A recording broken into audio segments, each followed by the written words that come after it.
Assalamualaikum warahmatullahi wabarakatuh. Nama saya Muhria, NIM saya 1714124. Saya di sini akan menjawab beberapa pertanyaan dari mata kuliah saya, yaitu manajemen perbankan. Yang pertama itu, sebutkan dasar hukum perbankan dan jelaskan pengertian bank serta fungsi dari bank.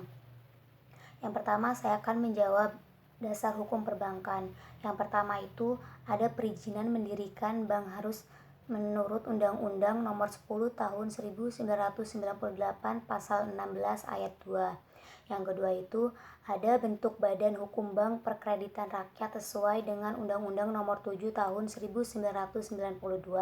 Dan yang ketiga itu Undang-Undang Nomor 23 Tahun 1999 tentang Bank Indonesia sebagai telah diubah pertama dengan Undang-Undang Nomor 3 Tahun 2004. Dan yang keempat itu ada Undang-Undang Nomor 24 Tahun 1999 tentang lalu lintas, devisa, dan sistem nilai tukar. Dan yang kelima itu ada Undang-Undang Nomor 13 Tahun 1962 tentang ketentuan-ketentuan pokok Bank Pembangunan Daerah.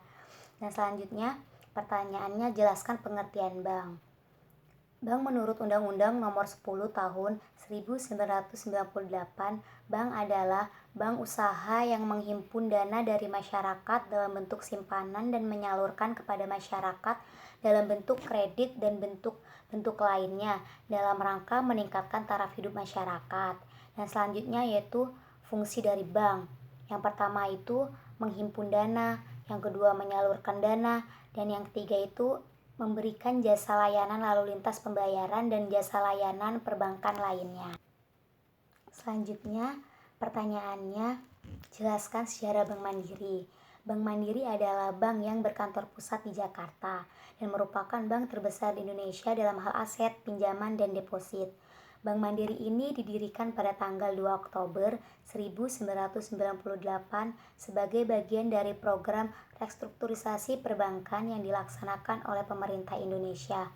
Adapun cikal bakal Bank Mandiri ini bermula dari krisis ekonomi yang mendera Indonesia pada tahun 1997 dan 1998. Krisis ekonomi tersebut menghantam sejumlah sektor utama perekonomian termasuk sektor perbankan.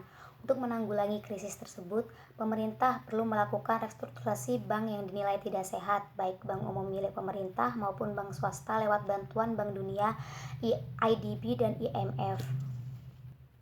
Dan Bank Mandiri ini adalah hasil penggabungan 4 bank yang direstrukturisasi, yakni Bank Budidaya, Bank Dagang Negara, Bank Ekspor Impor Indonesia, dan Bank Pembangunan Indonesia.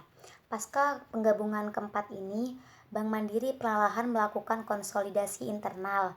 Direktur utama pada saat itu adalah Robi Johan melakukan sejumlah langkah restrukturisasi yang cukup besar, diantaranya memangkas 8.000-an pegawai dan menutup 194 cabang. Dan pada tanggal 14 Juli 2003, saat pemerintah Indonesia melepas 20% kepemilikan, porsi kepemilikan saham Bank Mandiri hanya sebesar 60%, sisanya sebesar 40% dimiliki oleh publik. Setelah berdiri lebih dari 21 tahun, saat ini Bank Mandiri telah berubah menjadi salah satu konglomerasi keuangan terbesar. Bank Mandiri itu tercatat memiliki 11 anak, diantaranya itu Mandiri Syariah, Mandiri Taspen, Aksa Mandiri, Asuransi Inhof, Mandiri Sekuritas, dan Mandiri Kapital. Tak hanya itu, aset Mandiri itu pun semakin tumbuh dari tahun ke tahun. Jika pada tahun 2014 aset Bank Mandiri hanya sebesar 855 triliun rupiah, maka pada semester pertama pada tahun 2019, aset Bank Mandiri itu sudah mencapai sekitar 1.235 triliun rupiah. Ini sekaligus menjadikan Bank Mandiri sebagai salah satu bank BUMN dengan aset terbesar di Indonesia. Pertanyaan selanjutnya yaitu jelaskan mengenai jenis bank berdasarkan fungsinya. Yang pertama itu ada bank umum. Bank umum merupakan lembaga keuangan yang menawarkan beberapa layanan produk dan jasa pada masyarakat dengan fungsi seperti memberi kredit pinjaman untuk masyarakat yang membutuhkan, menghimpun dana dari masyarakat secara langsung dalam bentuk jual beli, valuta asing, menjual jasa asuransi, jasa cek, jasa giro, menerima penitipan barang, dan lain sebagainya. Dan yang kedua itu ada bank sentral. Bank sentral merupakan bank yang memiliki tugas untuk mengatur pengarahan dana, mengatur peredaran uang, mengatur perkreditan, mengatur perbankan, mengajukan percetakan, menambah mata uang rupiah, dan menjaga stabilitas uang.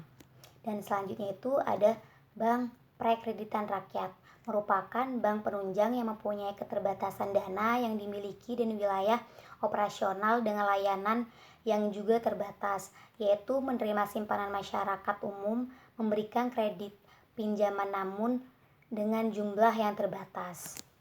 Selanjutnya yaitu pertanyaannya, jelaskan kegiatan dari bank. Yang pertama itu kegiatan bank menghimpun dana dari masyarakat atau disebut dengan funding, yang di dalamnya itu ada simpanan giro, simpanan tabungan, dan simpanan deposit.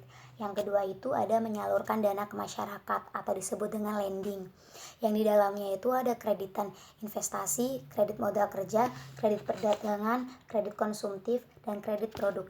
Dan selanjutnya ada memberikan jasa-jasa lainnya seperti servis. Terima kasih. Assalamualaikum warahmatullahi wabarakatuh.